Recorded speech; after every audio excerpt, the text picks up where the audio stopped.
Hello guys, welcome back to my new video. So it's me Sherpa and now currently I'm here in Nicosia. आज चाहिँ म यता Nicosia आएको छु घुम्नको लागि स्पेशली अनि मेरो आज चाहिँ छुट्टी थियो बल्ल छुट्टी पाएर यतातिर आएको सो आज चाहिँ बब्बाल भिडियो बनाउन लाग्छु सो मेरो फुल युट्युब भिडियो बनाउन लाग्छु सो मेरो भिडियोमा हजुरलाई स्वागत छ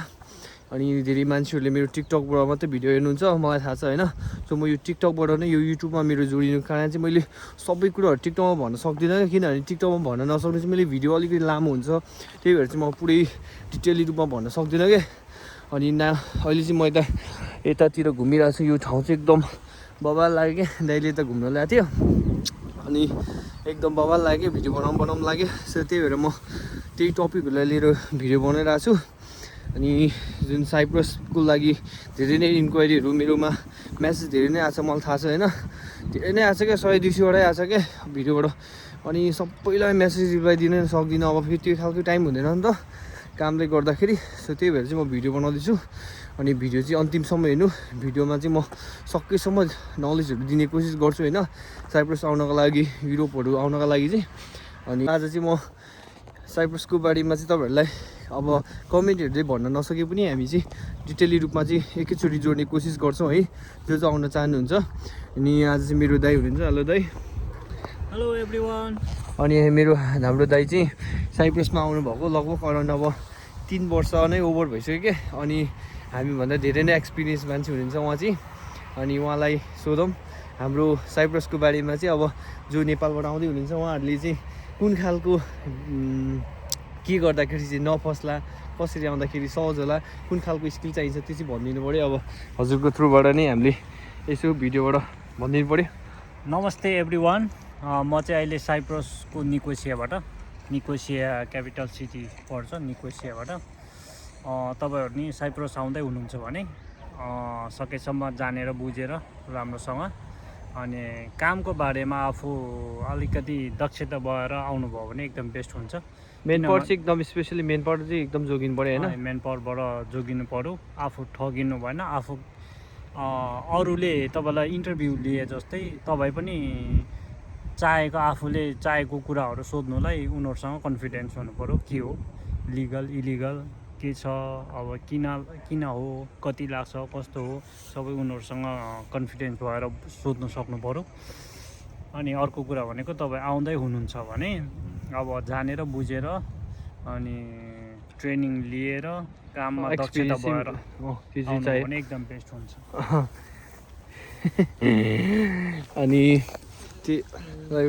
अनि सबै कुराहरु चाहिँ अब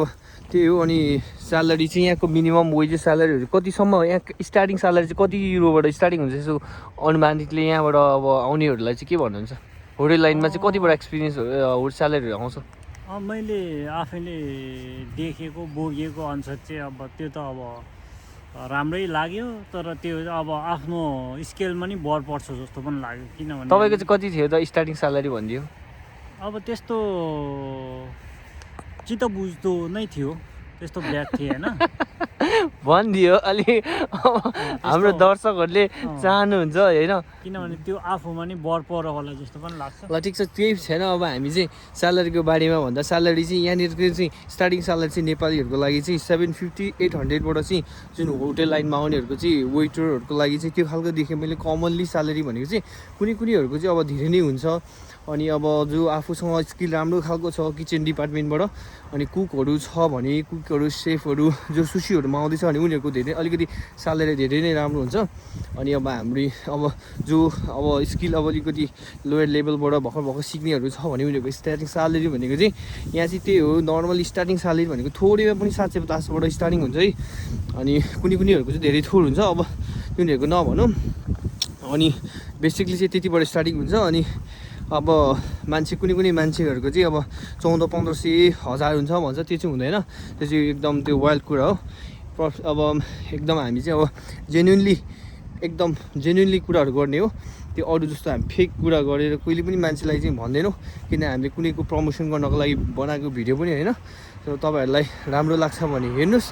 र हाम्रो कुराबाट नै अब एउटा कुरा चाहिँ मेन पावर चुज गर्दाखेरि चाहिँ एकदमै मेन पावरमा चाहिँ डिपेन्ड नहुनु होला नि मेन पावरले धेरै नै फेक डकुमेन्टहरु बनाउने पैसा खाने 11-12 लाख खायो भन्छ त्यो चाहिँ ओभर नै हो के त्यति पो लाग्छ 11-12 लाख लाग्दैन 12 लाख त लाग्दैन यो सबै ठगी नै हो ठगी नै हो नि। आई होप अब नयाँ सरकारले चाहिँ त्यसको बारेमा नि केही गर्ला एकदम। मलाई जहाँसम्म विश्वास छ नयाँ सरकारले केही न केही अब वैदेशिक रोजगारमा जानेहरूको ठगीको लागि पनि केही प्रबन्ध मिलाउला भन्ने मलाई आशा छ एकदमै जुन विदेश आउने मान्छेहरूलाई चाहिँ कति यो मेन पावरहरूले चाहिँ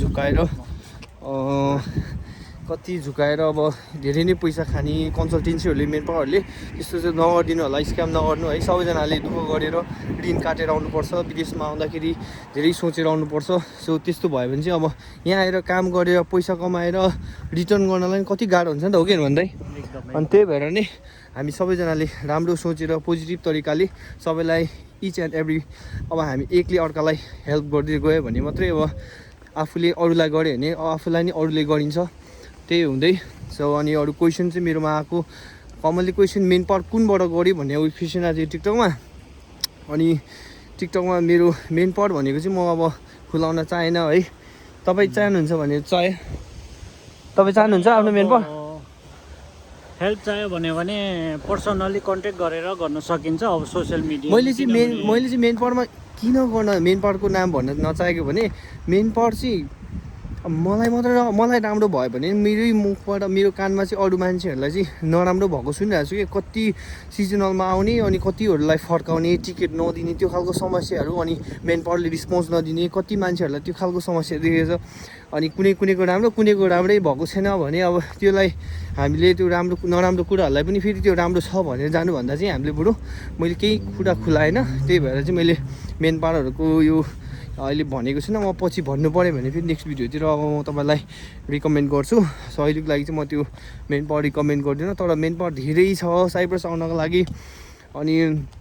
बेस्ट चाहिँ अब तपाईँले आफूले यहाँ आउनको लागि तिर्ने हो भने चाहिँ म्याक्सिमम् तिर्यो भने चाहिँ कतिसम्म तिर्दा ठिक होला ल भन्दा खास त धेर त तिर्न नपर्ने 5-6 लाखमा त आइपुग्नु पर्ने हो हस्पिटलिटीमा त त्यतिमा त आइपुग्नु पर्ने हो किनभने यिनीहरू एजेन्टहरूले वाइहात पैसा लिएको बुझिन्छ हामीले यहीँ आएर यहीँको एजेन्टहरूसँग कम्पनीसँग कुरा गरेर किनभने म आफैले खुद यहाँको कम्पनीको ओनर म्यानेजरसँग मिटिङ बसेर कुरा गर्दाखेरि चाहिँ म्यानेजरहरूले चाहिँ के भन्छ भने तिमीहरूलाई हामीले धेरै पैसा एक्सपेन्ड गरेर लिएर आएको हो भन्छ अनि मैले भने हामीले कति तिर्यो तिमीहरूले हामीले यति 6-7 हजार युरो एक्सपेन्ड गरेर यहाँ आइपुगेको भन्दाखेरि उनीहरू सक भएको थियो होइन अनि उनीहरूले 2-3 हजार फ्लाइट टिकट र 3 महिनाको भिजा हालेर हामीलाई जस्तै किनेको जस्तै भनौँ न यहाँ ल्याएको हुन्छ तर हामी 5-6 हजार युरो खर्च गरेर आएको उनीहरू थाहा हुँदैन मतलब दुईतिरैबाट एजेन्सीहरूले चाहिँ दुईतिरैबाट कम्पनीबाट नि लिँदछ अनि हामीबाट नि 3-4 गुणा पैसा चाहिँ ठग्दछ भन्ने चाहिँ मैले यो स्क्याम भयो नि धेरै यो एकदम स्क्याम भयो मैले अघि पनि भने आई होप नयाँ सरकारले यसमा केही चासो लिनेछ एकदम आजको लागि चाहिँ पत्रकार नै भएको छ अनि मेरो अनि हाम्रो भिडियो चाहिँ भोगिएको कुराहरू हामी एक्सपिरियन्स कुराहरूलाई तपाईँसँग सेयर गर्दैछौँ अनि हामी पनि